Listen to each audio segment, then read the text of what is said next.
Gift Warlock relies heavily on using the Wallow the Wretched to be able to copy your Dark Gifts. The new card Overgrown Horror has really helped with this deck by reducing down the cost and mana cheating your cards that you end up getting. The Dark Gifts that you're majorly looking for is Charge. The 4/5 can be quite useful. If you do not have the Wallow in your hand, it will end up then going to the top of your deck along with the other card. But if you do have the Wallow in your hand, generally the 4/5 is not going to be very useful for it. And the other Dark Gift that you're looking for is the Divine Shield and Windfury one. Obviously this then helps buff your ability to combo your opponent down in a single turn. The other ones, there's not really too many others that are that useful. Like the Reborn one isn't very good for what you need, and then the adding 2/2 can be okay with the Elusive, but in general those are the ones that you're looking for. Cards that you're looking for is the Mulligan, is Raotir Herald, Avant Gardening, and the Creature of Madness, along with the 1-drop, to be able to get your Dark Gifts into the pool. You in certain matchups, you will want to also keep the Glacial Shard just to be able to use it to stop a possible aggressive board from your opponent. So that is generally, if you're looking at a deck such as Cycle Rogue, you might want to use that against that to stop their Playhouse Giants. But yeah, it's mostly being used as a defensive tool. Going into the game, they do currently have a 4/4 on the board. I do have the Glacial Shard as well, and I end up playing down the 3/3 here. It potentially could have been better playing down the 3/3 and also playing down the 1-drop that came from the Miniaturize, because obviously that would then end up getting the buff as well. They do end up playing down their Dragon. At the moment, their Imbue's only on 1, so I'm not really too concerned about that. I do play down my 5-mana minion that I got, and I'm just using the coin here. That was a little bit of a mistake in terms of I should have played the 1/1 first and then done the coin and then played the 5/5, because then obviously I would have had the buff on both the minions, but it's fine, I guess. Like it did mean that I ended up wasting a mana. They end up using the Dragon Scale, so it gets them an extra card, but also gets them an extra portal. Once again, since they do only have the 1 Imbue on their minions, it's not really too much of a concern for me.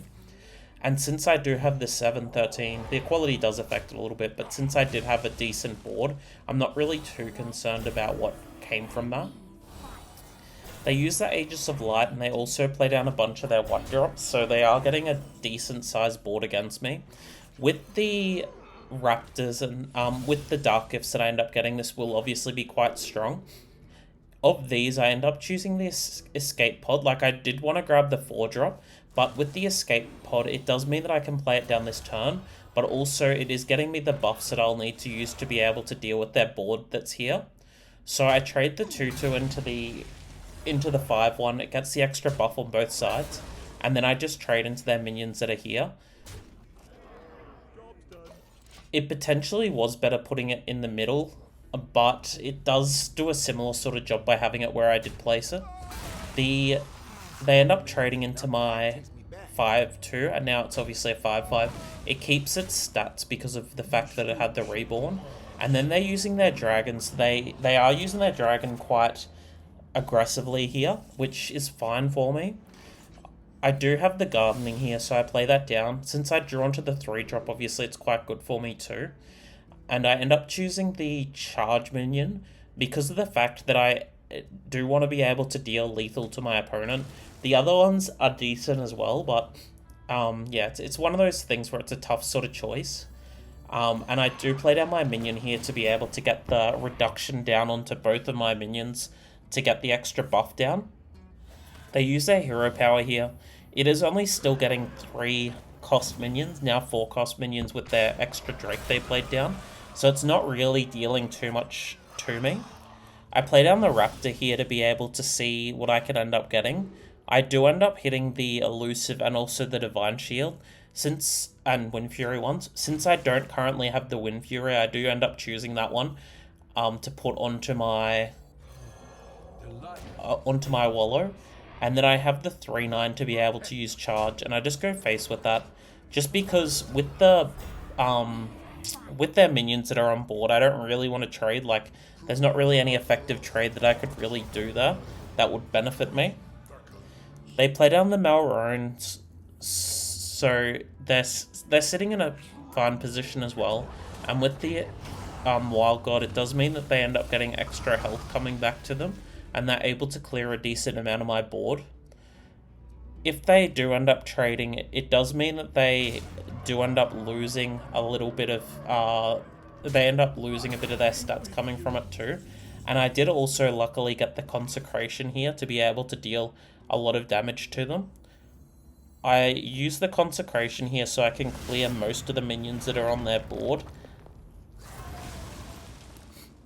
And I play down the Ziliax to be able to trade into them as well. And I use the Ziliax to trade into the 8-4 and also into the 8-7, just to get myself back a decent amount of health, and then next turn I can deal a bit of damage towards them. I'm posing a relatively strong threat towards them. They play down their 4-2, which does mean that they clear the board, and then they play down their Maul. So they are currently sitting on 28 health. But with my minions, with my Wild God and also with my Wallow, it does mean that I'll end up having lethal by dealing the extra 5 damage that comes from the Wallow, and then having the 2 minions with Divine Shield and Charge, so it ends up dealing the 24 that's here, and then it gets lethal on them. So obviously the thing that you do need to think of is how you can get them into a checkmate situation, which is essentially what I ended up doing. If you are enjoying this content, please like and subscribe. I really do appreciate the support. And let's get into the next game. I'm playing against a Death Knight, so in general, because of Death Knight being relatively control-y at the moment, this deck does have the ability to deal too much damage to them before they can do too much.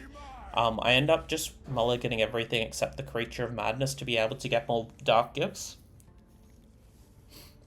And the 4-drop that's also here that's in my hand, that's also a decent card to be keeping, the one that discovers a legendary minion with a Dark Gift.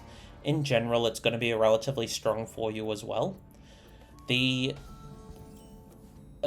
Since I do have the 2 Creature of Madness, it is a decent idea to use the coin here to make sure I'm not floating any mana. I potentially could have gone with the other way, but I ended up opting just to go for the Creature of Madness way. And I chose in this one the 4-5 to be able to get the Fell Trickster on top of my deck, but it also does mean that I have my Wallow the Wretched on my deck as well. They play down their Infested Breath, and yeah, it ends up not really doing too much to me, like it just gets rid of my Creature of Madness. I used the Creature of Madness to get the charge minion, and it also has the Destruction of the Location. Since Death Knight is sometimes going to run the 4-cost location, you end up getting a decent amount of value coming through that. They do currently have 2 secrets on their board, and with one of them being the Mage Secret, it ends up being Explosive Runes. But if I end up trading the 1-1, it's not really too beneficial for me. If I ended up trading and it was the Elemental one, it wouldn't have been a good idea for me. But since I knew that it wasn't going to be one of the mage ones, but it'd just be a hunter one, it's not too bad going for it in that particular order. Just simply because of the fact that with it coming back into my hand, it does mean I have an opportunity to get an extra Dark Gift. They have the location played down, and then I have the charge. I do just trade it into the sucker, but it's not really too much of a concern for me. Like, it's just to make sure that I'm not getting extra health for them. And then they end up trading into my 3-drops. They do get it cleared off the board. I have 2 options here that I could go for. I could have gone for the Dark Gift, or I could go for the other ones. I end up getting the Flame Imp here just because it uses my mana the best by having just a 1-drop, but also it means that I'm getting the Divine Shield into the pool as well. So I do have the charge, the Divine Shield, and the Charged, the Divine Shield, the Windfury, an extra 4/5 at the moment. So it means that my Wallow is going to be quite strong and being able to deal a decent amount of damage. They end up using Ghoul's Knight, and it does, fortunately for me, not trade very well for them. It isn't able to clear my Imp, so I am able to go into the next turn by having that alive. I do have the table flip here to be able to clear their board, fortunately. And I also have the other cards in my hand that are relatively decent too. With the 4-drop, it is a decent play by playing it down because it means that I can get my Flame Imp down onto the board as well.